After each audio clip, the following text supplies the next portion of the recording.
Voilà, il se trouve que vous avez fait succès dans le domaine Amazon. Avant Amazon, qu'est-ce que vous faisiez? Et ce qui m'a amené en Angleterre, c'était une visite de courtoisie. En Ouais. réalité, je venais juste pour voir un tout petit peu à quoi ça ressemble. Ouais. Et je suis tombé amoureux de la culture. Et comment est-ce que vous décidez du premier produit à lancer?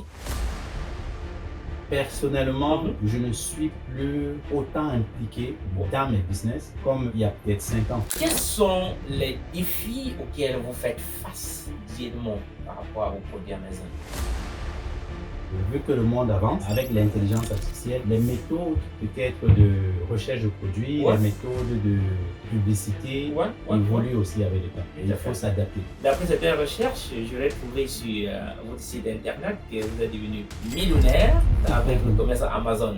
Mes boutiques sur Amazon font par an autour de 2 millions de par an. chiffre d'affaires. Est-ce que pour un départ, vous avez eu besoin de faire une levée de fonds pour vos premières acquisitions? Amazon ne demande pas d'avoir beaucoup de moyens pour se lancer. Est-ce qu'il y a des stratégies, des techniques adéquates pour déterminer que tel ou tel produit pourra faire bon marché? Il faut toujours partir sur la base que le profit devrait être autour de 30% du prix d'achat. Quelles sont les décisions qui ont contribué à votre croissance?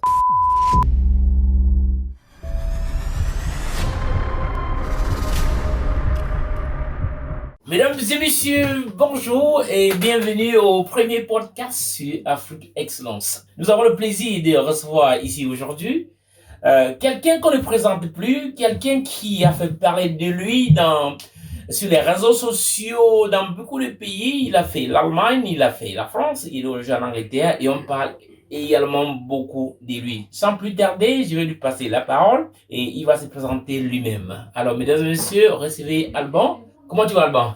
Ça va bien, merci Georges. Ça va très bien. Merci. Voilà. Merci de répondre à notre invitation et de prêter à cet exercice d'interview. Alors, comment était le voyage pour la ville de Lille? Bon, pas très long, vu que on est tous ici en Angleterre et ça m'a pris, on va dire, 1h30.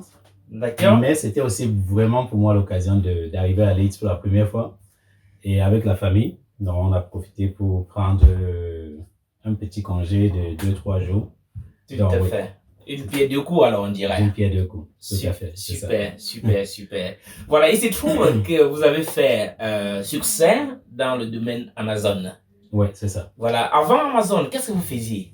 Avant Amazon, bon, j'ai fait beaucoup de choses, énormément de choses. Déjà, j'ai vécu en Allemagne, où je suis arrivé comme étudiant et tout.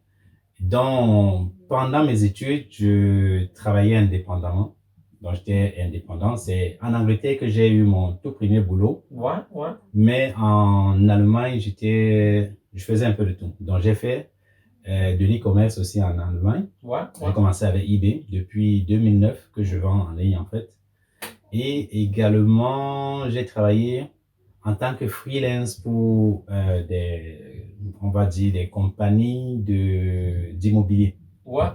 Oui, où je gérais une petite équipe et on s'organisait pour aller distribuer des leaflets, je sais plus quel est le terme. Des flyers, effectivement, dans des grandes maisons que la société immobilière voulait acheter, en fait. Ah, d'accord. Là, c'était en Allemagne. Ça, c'est en Allemagne, oui.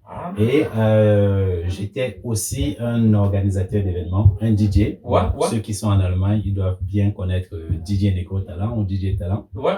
Et j'ai pas mal fait d'événements dans la ville de Francfort, Darmstadt et tous les alentours, en fait. Tout à fait. Ben, ça me fait croire que vous étiez bien installé en Allemagne.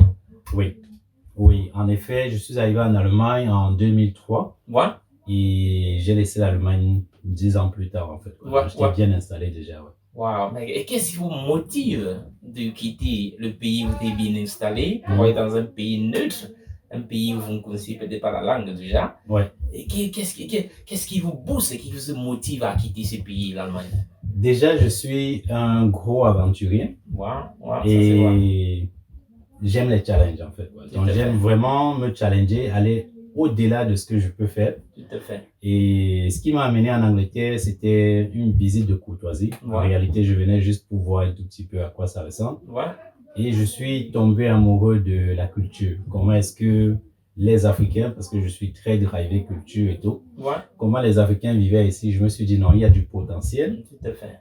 Et bizarrement, j'ai compris que j'étais un peu trop renfermé quand j'étais en Allemagne. Parce qu'il y avait ce qu'on appelle le conditionnement. On est conditionné. On est obligé de venir faire des études, avoir une carrière et finir sa vie de cette manière. Tout à fait, tout à fait. Et ça ne passait pas trop avec moi. Quand je suis arrivé en Angleterre, j'ai vu qu'il y avait beaucoup de Noirs qui avaient leur business. Ça, les taxis, les salons de coiffure. Et c'était tout nouveau pour moi. Je me sentais dans un environnement qui me plaisait. Je me disais, ah mais s'ils arrivent à faire ça, c'est que je peux le faire. Mais en Allemagne, je ne voyais pas trop ça. Peut-être aujourd'hui, ça a changé. Donc, l'ouverture d'esprit, en quelque sorte. Voilà, ça a justement ouvert mon esprit et c'est l'une des raisons pour lesquelles j'ai épousé ce pays-ci et je suis resté en fait. Tout à fait, tout à fait. C'est ça. Alors, et maintenant, le déclic, qu'est-ce qui vous amène à quitter de ce que vous faisiez par le passé et d'embrasser Amazon? Qu'est-ce qui vous motive d'embrasser Amazon? Vous avez fait une formation, quelqu'un vous y a amené, qu'est-ce qui s'est passé? Oui, je vendais déjà sur eBay quand j'étais en Allemagne. Donc pour la petite histoire, j'ai commencé eBay grâce à un ami. Et ensemble, on achetait des lunettes de soleil de la marque Ray-Ban dans des pays asiatiques. Mais naïvement, on ne savait pas que c'était des contrefaçons.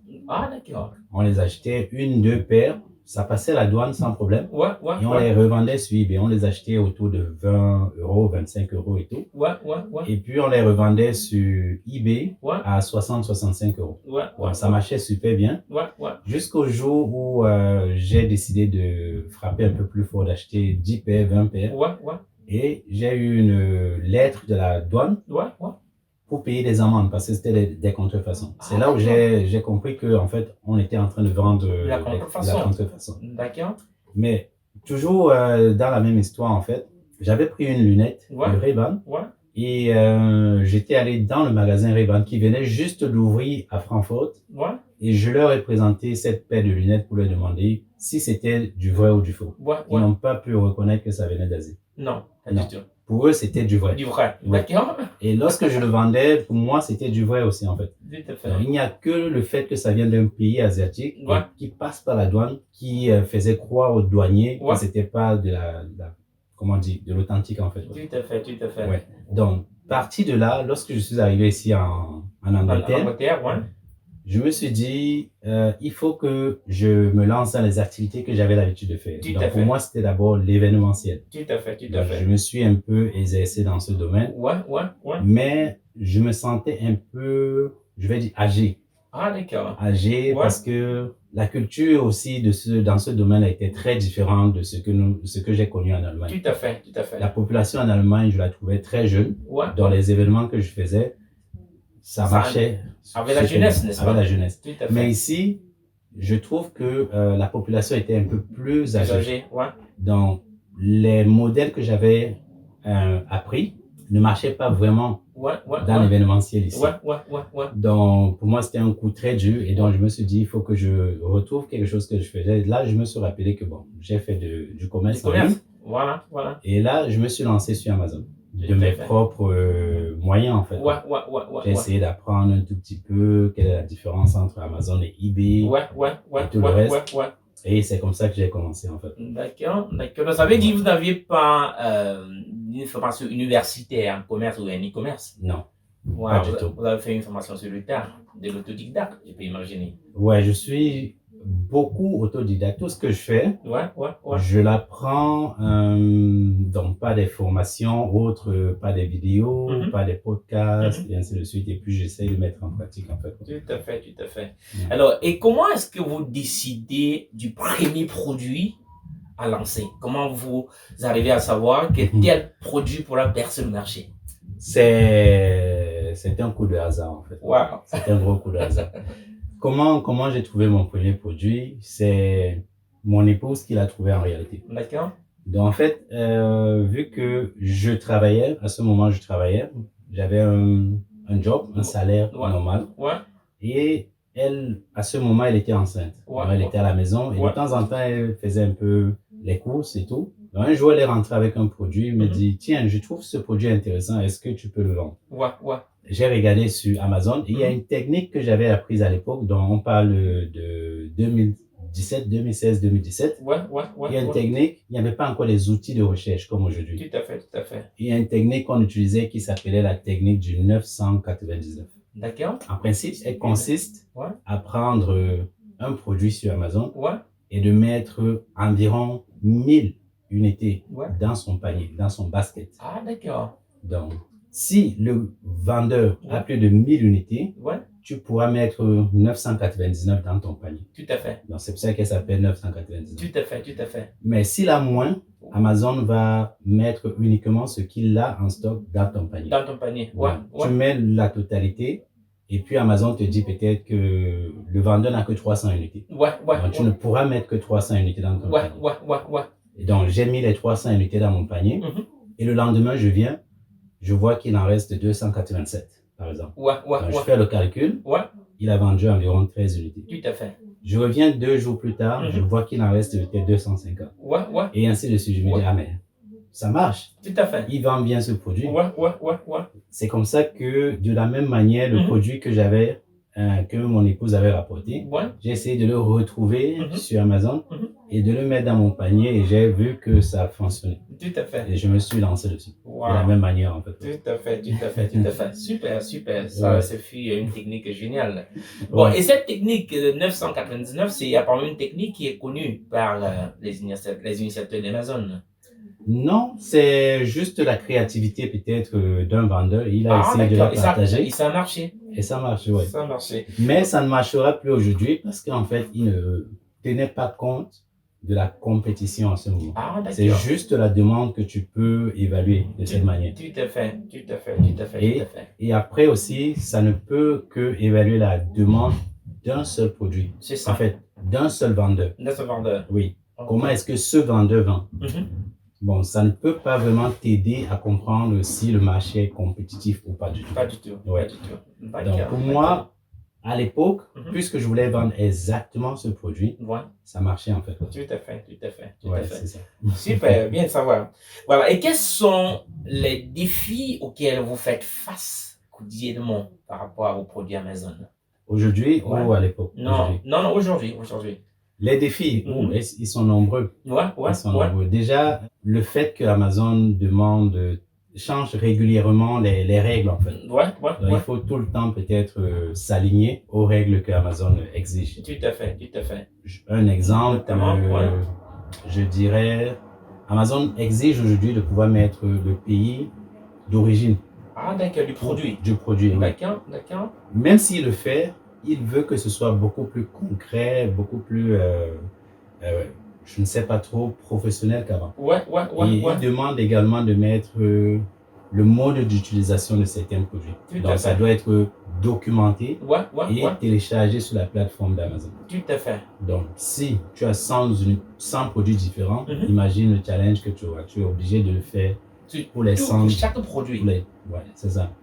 Donc ça, c'est par exemple un challenge que je vois. Il y a aussi le fait que, vu que le monde avance, avec l'intelligence artificielle, les méthodes peut-être de recherche de produits, les méthodes de publicité évoluent aussi avec le temps. Tout à fait. Il faut s'adapter. Tout à fait. Donc, il faut vraiment passer par tout cela pour rester toujours compétitif et toujours faire beaucoup de chiffres sur Amazon. En fait. Tout à fait. Donc, malgré toutes ces difficultés, vous parvenez à les transcender. Oui, parce que personnellement, je ne suis plus autant impliqué dans mes business comme il y a peut-être 5 ans. Parce qu'en fait, je trouve des personnes compétentes qui vont les faire à ma place. Et j'essaie juste de voir si l'évolution continue en fait. Tout à fait. Et vous utilisez les techniques d'intelligence artificielle aussi? Oui, c'est inévitable aujourd'hui. Tout à fait. C'est inévitable. Tout à fait. C'est même un gain de temps de pouvoir utiliser l'intelligence artificielle. Ça rend les choses beaucoup plus faciles, mais il faut être un peu plus créatif. Tout à fait, tout à fait, tout à fait. D'après, ça c'est un peu de curiosité et j'ai envie que vous dites ça aux internautes, à ceux qui nous écoutent. Oui. D'après certaines recherches, j'aurais trouvé sur votre site internet que vous êtes devenu millionnaire avec le commerce Amazon. Est-ce que vous confirmez ça aux internautes qui nous écoutent? Oui, bon, millionnaire. En chiffre d'affaires, on peut dire. Oui, sur le papier, on peut le dire comme ça. Ouais. Oui, mes boutiques sur Amazon, au total, font par an autour de 2 millions. Autour de 2 millions par an. Chiffre d'affaires. Wow. Donc, oui, si on va se baser sur ça, on pourrait dire, d'accord, pas de souci, c'est un millionnaire en fait. Tout à fait. Bon, mais après, le revenu et le profit, c'est deux choses différentes en fait. Tout à fait. Bon, il y a une question que je n'ai pas posée au départ. Est-ce que pour un départ, vous avez eu besoin de faire une levée de fonds pour vos premières acquisitions? Non. Amazon ne demande pas d'avoir beaucoup de moyens pour se lancer en fait. Donc, si on va le comparer à plusieurs autres activités, business, Amazon vraiment demande très peu. Si on veut se lancer en immobilier, il faut avoir un capital assez conséquent. Donc, si on parle de l'Angleterre, il y a ce qui est appelé le déposit ou une caution qui représente environ 10% de ceux qui se lancent à nom propre. Tout à fait. Ou encore 25%. Donc, si une maison, par exemple, coûte 100 000, il faut avoir 25 000 € de côté ou 25 000 livres de côté pour démarrer, en fait. Tout à fait. Pour créer, par exemple, un autre business comme, je sais pas, un salon de coiffure, il faut l'aménager et ainsi de suite. Ça va demander un gros capital. Mais par contre, pour Amazon, il faut entre 3 000 et 5 000 pour vraiment se lancer. Donc, et je pense que toute personne qui travaille et à mesure même de mettre ce capital de côté. En une année, par exemple. En une année, oui. Voilà, parce que vous savez, cette chaîne, par exemple, a pour but de promouvoir le jeune entrepreneur. Donc, le jeune qui nous regarde actuellement, il a envie de devenir millionnaire comme Alban, par exemple. Mais il se demande comment est-ce qu'il veut faire. Je vais au pays du miracle. Comment? Alors, dans le bien de savoir qu'avec 3000 pontes, on peut s'aventurer sur Amazon. Ça, c'est y compris la formation. C'est parce qu'il faut se former, n'est-ce pas? Non, ce n'est pas compris la formation. Tout le monde peut se former tout seul sans avoir besoin de prendre une formation. Tout à fait. Après, ça dépend en principe de la discipline de chacun. C'est vrai que la motivation personnelle. La motivation, oui. C'est vrai que j'ai un programme d'accompagnement, un programme de formation et tout. Mais en réalité, ici, je parle pour la personne qui est totalement motivé et qui n'a pas forcément besoin d'un programme. Il aura besoin de 3 000 à 5 000 pour se lancer. Donc, ça va comprendre, la plus grosse part va comprendre le budget pour l'achat des produits, qui va tourner autour de 1 500 à 2 000. Pour un départ, il n'a pas besoin d'investir beaucoup. Mais les autres 1 500, les 1 000 à 1 500 autres vont pouvoir servir pour la création de son entreprise. Je recommande toujours de créer une entreprise. Comme une limited company. Comme une limited qui représente une salle, par exemple. Pour les francophones, c'est une salle, une SARL. Oui. Donc, il faut qu'il puisse avoir sa société qui est créée. Tout à fait. Il ouvre son compte bancaire, business. Et puis, il y a d'autres petites choses administratives, comme par exemple, avoir un compte pour l'enregistrement de sa marque. Tout à fait. Et l'enregistrement même de la marque qui va coûter un certain montant. Tout à fait. Des petites choses comme ça et les logiciels pour faire la recherche des produits. Donc, ces petites choses vont pouvoir s'élever jusqu'à 1 000, 1 500. Tout à fait. Bon, vous qui êtes des gens, vous pouvez tenir quelqu'un par la main du début jusqu'à ce qu'il soit indépendant, je peux imaginer. Oui, c'est ce que nous faisons maintenant. Super. Nous accompagnons beaucoup d'élèves partout dans le monde, pas seulement en Angleterre. Et la majorité même des étudiants de la formation ne sont pas de l'Angleterre. Donc, c'est un peu dommage. Donc, on a beaucoup de personnes qui sont de la France, du Canada, des États-Unis, de l'Allemagne aussi. Et qui ont des résultats vraiment, je dirais, conséquents. Pour un début. Voilà, donc vous qui nous écoutez, on mettra en bas le contact d'Alban. Vous pouvez le contacter directement si vous voulez vous faire former en Amazon et devenir millionnaire comme lui-même. C'est possible. Honnêtement, le jeune Alban, il est tout jeune, comme vous, peut-être. Donc, il est possible que vous puissiez émerger dans le domaine du e-commerce, avec Amazon, bien évidemment. Oui, avec Amazon. Voilà. Alors, maintenant, la question que je vais vous poser, Alban, j'ai déjà posé, mais je reviens dessus parce que c'est important, ça m'intéresse aussi. La technique du choix de produit, vous avez dit, c'était un peu le fait du hasard. Oui, ça c'était pour mon premier produit. Pour le premier produit. Oui. Alors, maintenant, après, est-ce qu'il y a des stratégies, des techniques adéquates pour déterminer que tel ou tel produit pourra faire bon marché? S'il y a des techniques pour le faire. Oui. Alors, vraiment, pour chercher des produits, je vais partager 5 astuces qui permettent de pouvoir définir en fait comment on va faire le choix de son produit. D'accord. Donc, déjà, il faut pouvoir évaluer sa demande. Il y a la demande d'abord, donc il ne faut pas juste imaginer qu'un produit peut se vendre. D'accord. Parce que je rencontre ça très souvent, surtout dans la communauté africaine. On se dit, parce que ce produit est rare, je vais le vendre. Mais c'est une erreur, ce n'est pas comme ça. C'est plutôt parce que ce produit se vend déjà, je vais le vendre. Mais ce n'est pas parce qu'un produit est rare que les gens vont l'acheter. Voilà, tout à fait. Parce que les gens se disent, ok, c'est un produit qui vient d'Afrique, c'est rare. Peut-être que les gens le cherchent. Je vais être le premier à le vendre. C'est pas comme ça qu'il faut penser. Donc, la demande, il faut vendre ce qui se vend. Tout à fait. La deuxième astuce, c'est de pouvoir évaluer la compétition. Ça, c'est un peu difficile. On aura besoin des logiciels pour pouvoir évaluer la compétition. Mais une astuce que je donne aussi à ce niveau, c'est de pouvoir comprendre un tout petit peu que sur Amazon, lorsque les clients y vont pour acheter des produits, ils se réfèrent aux anciens clients qui ont acheté les produits. Tout à fait. Et un produit qui se vend bien, ou alors dans un marché, les produits qui se vendent bien ont beaucoup de commentaires des anciens clients. Tout à fait. Et si dans un marché, il y a trop de commentaires sur les produits, ça peut signifier que c'est un marché très compétitif. Donc, il faut se lancer dans des marchés où il y a très peu de commentaires sur les produits en fait. Je vais revenir un peu sur le premier point. Vous avez dit il faut savoir le produit qui marche. C'est bien la question. Comment, je suppose, on est ici à Londres, par exemple, n'est-ce pas? Comment est-ce que vous pouvez savoir quel produit pourra correspondre, n'est-ce pas, à la clientèle de Londres? Comment vous pouvez savoir? Comment savoir? Là aussi, on aurait besoin des logiciels. D'accord. Mais on peut aussi, on a besoin pratiquement des logiciels pour pouvoir évoluer ça. Si on veut le faire manuellement, on devrait utiliser par exemple la technique du 999 que j'ai expliqué au début. Tout à fait. Et là, on peut évaluer un tout petit peu combien est-ce que les vendeurs vendent. Pas un seul, mais plusieurs vendeurs. Mais avec des logiciels que nous utilisons, je vais donner 2 exemples de logiciels ici. Il y a un qui s'appelle, ce sont des logiciels américains, donc je vais les prononcer en anglais. Oui. Jungle Scout, Jungle comme la jungle. Ok, Jungle Scout. Jungle Scout. Prenez note, hein? Jungle Scout. Et le deuxième, c'est Helium 10. Donc, Helium comme les lions. Comme des lions. Comme des lions. Et 10, le chiffre en fait. Donc, Helium 10. D'accord. Et Jungle Scout. Donc, je pourrais t'envoyer les liens. Tout à fait. Les mets en commentaire et tout. Tout à fait.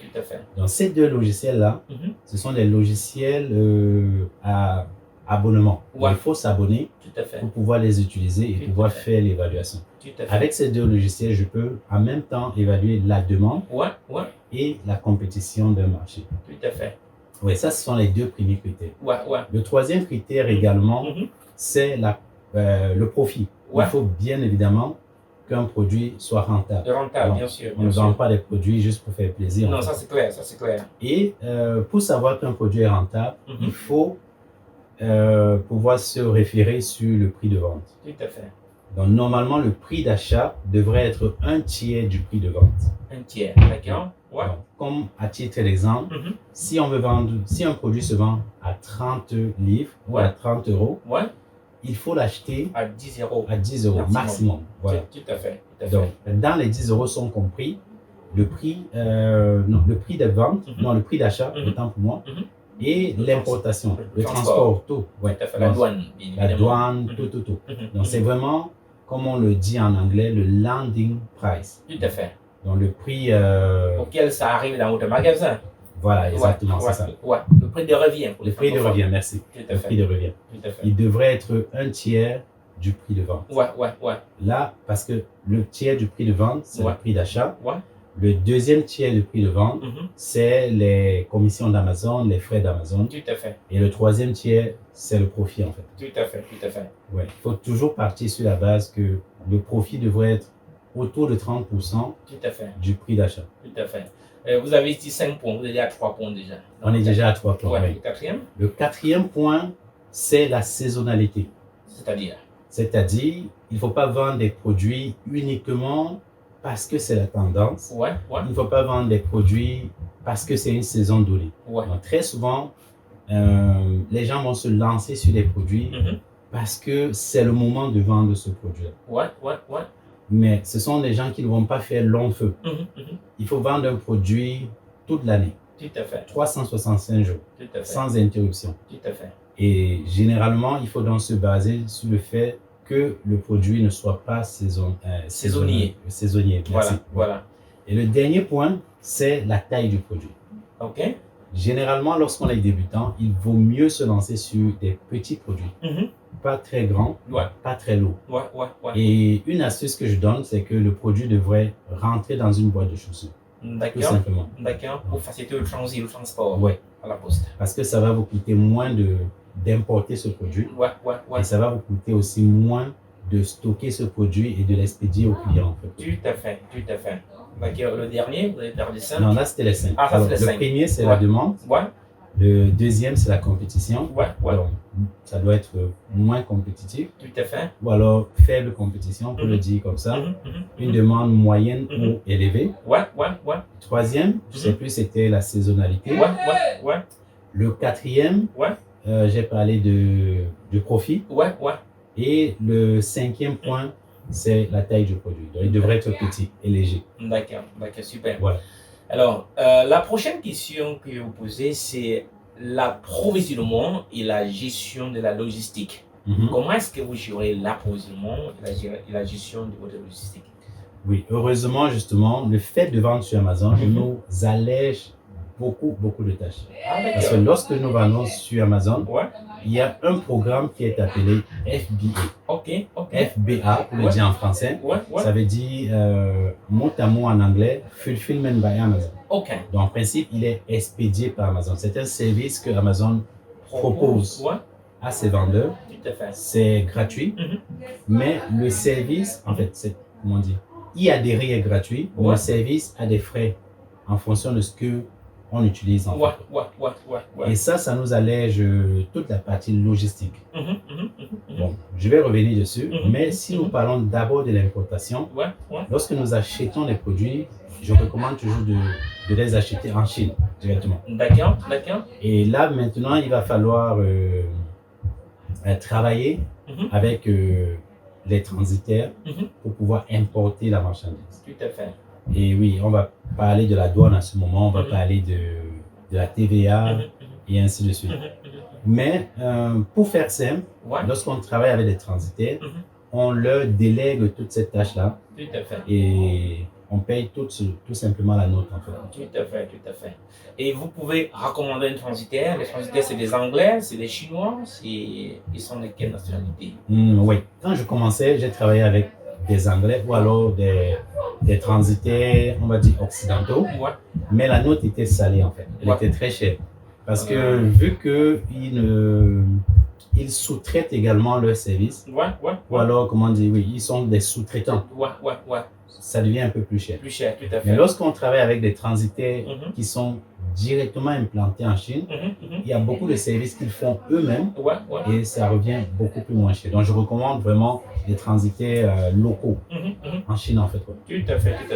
Et comment est-ce que vous leur accordez la crédibilité du service qu'ils vous rendent? Bonne question. C'est justement à ça que c'est l'accompagnement. Parce qu'après avoir testé plusieurs, il y a des bons, il y a des mauvais. Ah, d'accord. Et tous ceux qui ont été bons, on les a gardés pour pouvoir travailler avec eux pour le futur. Donc, eux, ils sont recommandés vraiment à ceux qui ont pris la formation. On a 100% de très bons retours. 100%. Tout à fait. Super, c'est bien de savoir parce que avant, vous êtes dans le e-commerce depuis 2017. Oui. Nous sommes en 2024, ça fait 7 ans. Vous êtes bien.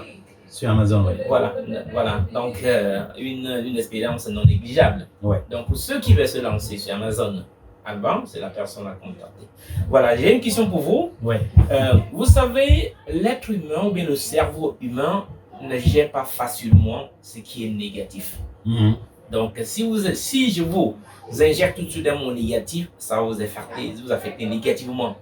Or, quand vous faites du marché, du business, du commerce comme cela, vous attendez certainement aux commentaires négatifs de vos clients. Voilà. Comment est-ce que vous gérez les commentaires négatifs des clients? Les commentaires négatifs, ouais, sur les produits. C'est vrai qu'il faut éviter au maximum d'en avoir. Ouais. Et surtout lorsqu'on démarre. J'aborde justement ce point dans la formation. Ouais. Il faut mettre tout en jeu pour que les premiers clients soient satisfaits en fait des produits qu'ils reçoivent. Bon, après, on ne peut pas éviter les commentaires négatifs. Mais lorsque un arrive, il faudrait que ça arrive le plus tard possible.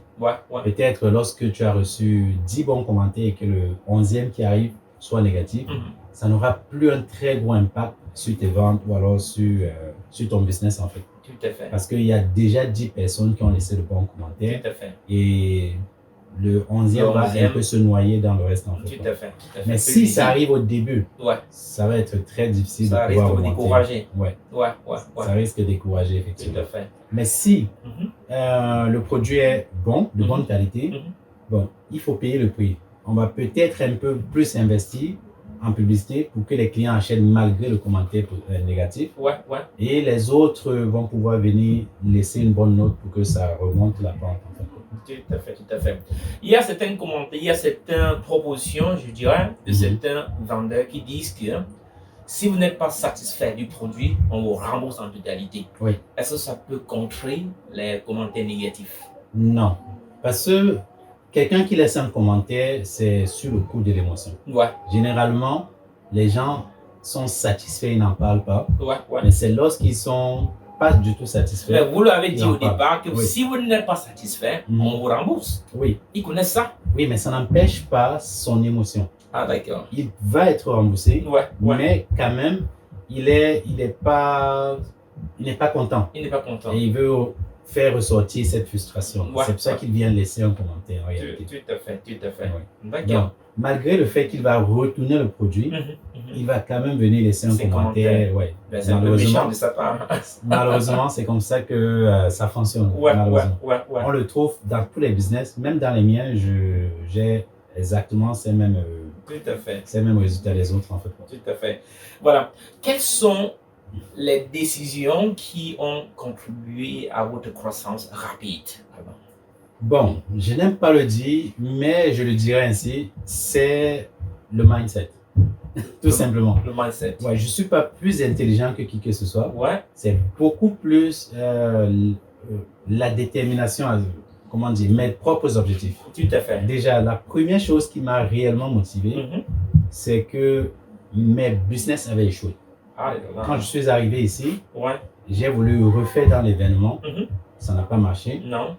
Et je me suis retrouvé en tant que salarié, ce que je n'ai pas du tout aimé en fait. Me lever très tôt le matin, prendre le bus, aller au travail, revenir tard le soir, ça ne me convenait pas. Non. Ça a été ma première source de motivation. Vraiment. Et là, quand je rentrais, je me mettais à fond dans mon business. Je passais 3 heures, 4 heures. Il y a des nuits où je dormais à 3 heures. Parce que je voulais réussir. Je ne voulais pas aller longtemps travailler en fait. Tout à fait. Ça, c'était ma première source. Donc, combien de personnes sont prêtes à faire ça? Une bonne question. C'est ça justement, en principe, là où beaucoup de gens pêchent en fait. Échouent. La deuxième chose aussi, c'est que j'apprenais beaucoup. Et même jusqu'aujourd'hui, j'apprends énormément. Tout à fait. Donc, et j'essaye de faire le moins d'erreurs possible, même si c'est inévitable. Et lorsque je fais une erreur, j'en apprends en fait. J'apprends pour ne plus faire des erreurs. Tout à fait. Voilà. Bien. Et on ne dirait pas que c'était tout est allé comme une lettre à la poste. Il y a certainement des obstacles que vous aviez rencontrés ou rencontrés jusqu'à maintenant. Bon, comment est-ce que vous transcendez ces obstacles au quotidien? Je ne sais plus. Bon, ça va sonner un peu très cliché. Mais je ne vois plus des obstacles comme un frein. Je les vois plutôt comme part du process. Ouais. Pour moi, c'est comme ça que je les vois aujourd'hui. Je les vois comme part du process, en fait. Ouais. Un obstacle, pour moi, ça n'existe pas. Un obstacle, en réalité, c'est l'étape qui devrait subvenir après toute une autre, en fait. Tout à fait. Ouais. Tout à fait. Bien. Et vous avez parlé de votre capacité à travailler aussi d'arrache-pied, si on peut dire ça ainsi, Oui. pour remonter ou bien pour arriver où vous arrivez là aujourd'hui.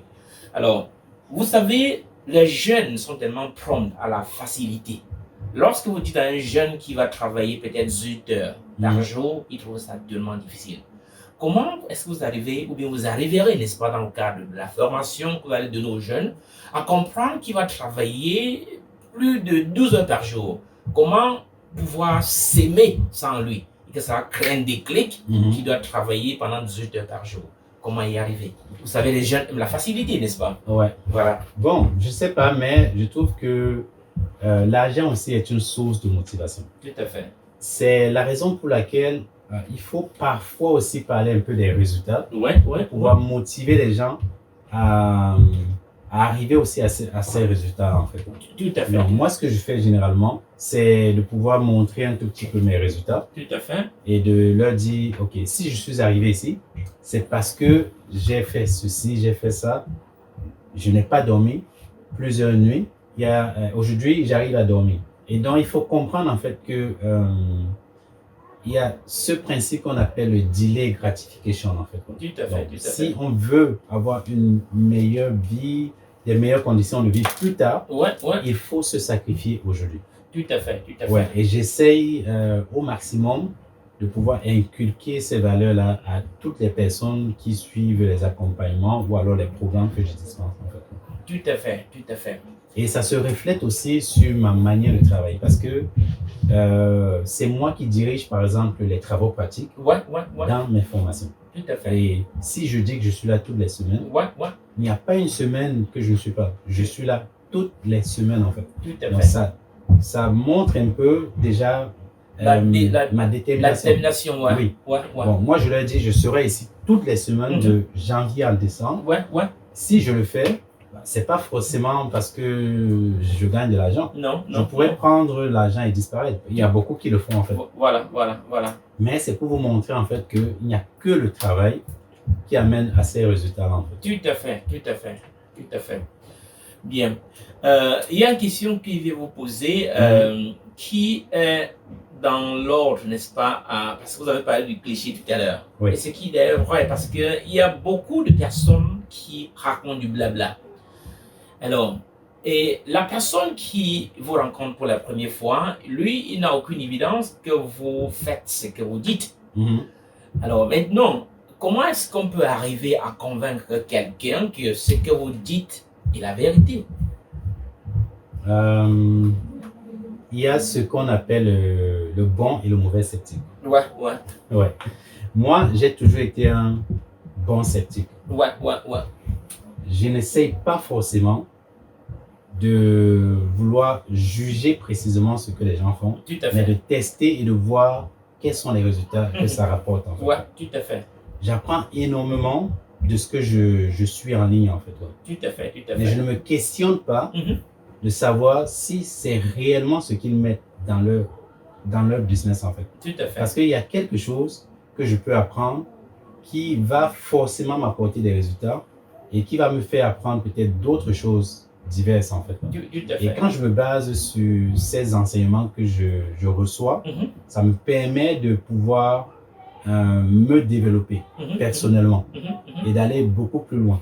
C'est tout ce que je pourrais peut-être recommander aux gens aussi de faire. Tout à fait. Et revenons encore sur vos techniques d'Amazon ou bien sur Amazon. Est-ce que vous pensez que Amazon reste viable pour les nouveaux entrepreneurs? Est-ce que c'est pas déjà trop déplacé? Est-ce que ça reste viable? Oui, ça c'est une bonne question parce qu'elle revient très très souvent. Est-ce que Amazon est saturé? Le temps d'Amazon est passé, etc. Donc, mais pour répondre facilement, moi je dirais aujourd'hui nous sommes pratiquement 8 milliards de personnes. Tout à fait. Et dans votre entourage, quels sont les gens que vous connaissez qui n'achètent pas sur Amazon? Bon, chez moi, tous mes enfants achètent sur Amazon. Voilà. Et là, vous parlez des enfants. qu'en est-il des personnes qui ont des moyens de s'offrir des choses sur Amazon? Parce que si on parle de tes enfants, c'est toi qui leur donnes de l'argent pour qu'ils achètent. Tout à fait, tout à fait. Bon, si eux, ils achètent sur Amazon, combien de fois toi et tous les autres? Ouais. Donc, c'est pour dire en fait que aujourd'hui, Amazon n'est pas prêt de disparaître. Et ce n'est pas comme si tout le monde qui voit des opportunités de se lancer sur Amazon se lance. C'est un peu là où justement il faut profiter de cela parce que beaucoup de gens qui vont suivre ces podcasts vont l'écouter et puis ils vont passer à autre chose. Mais il y a une très infime partie de personnes qui va réellement passer à l'action.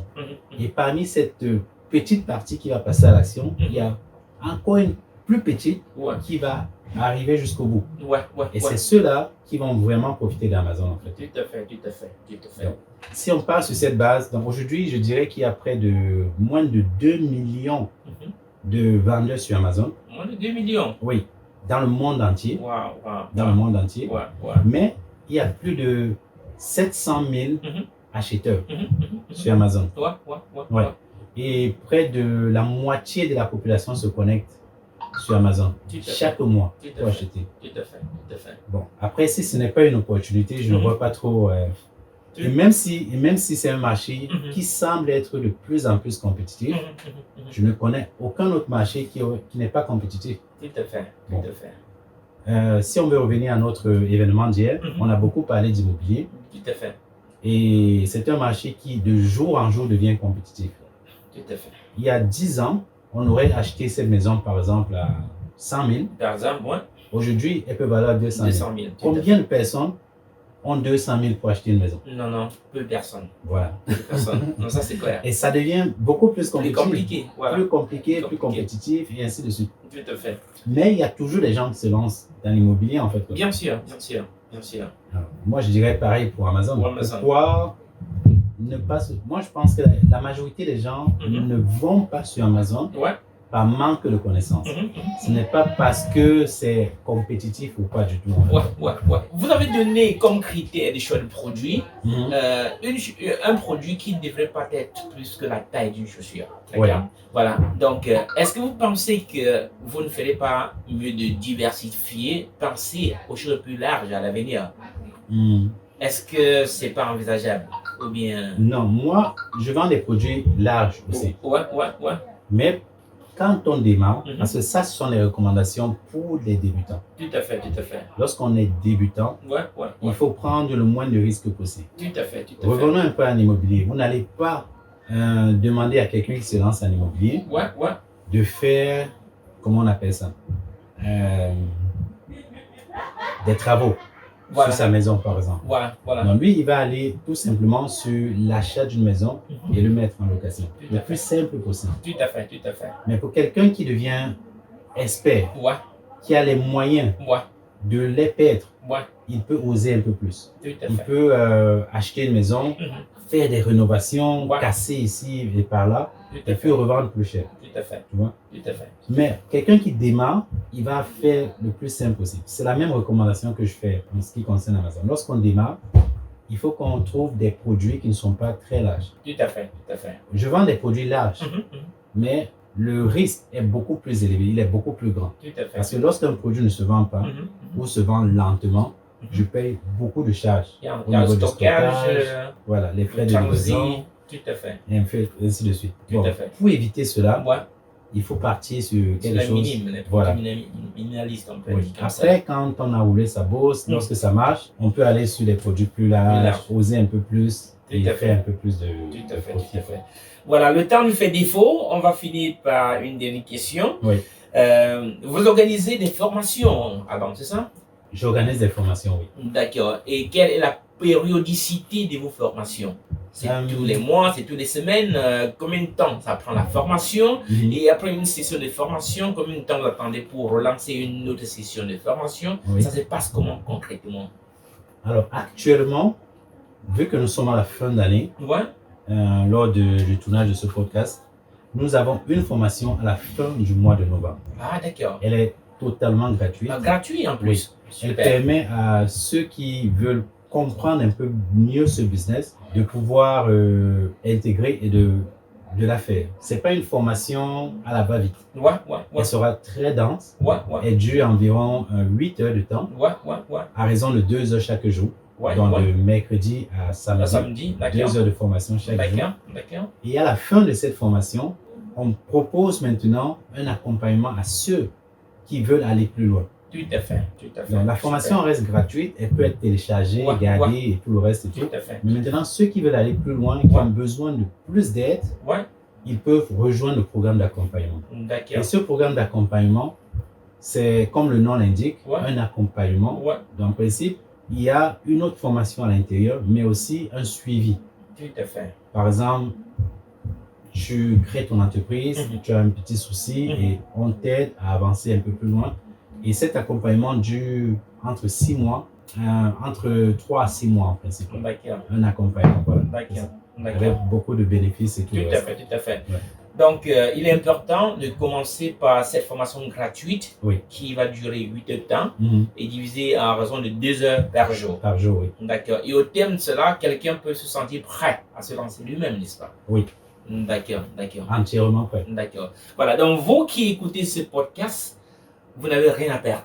La formation sur Amazon par Alban, elle est gratuite pour un départ.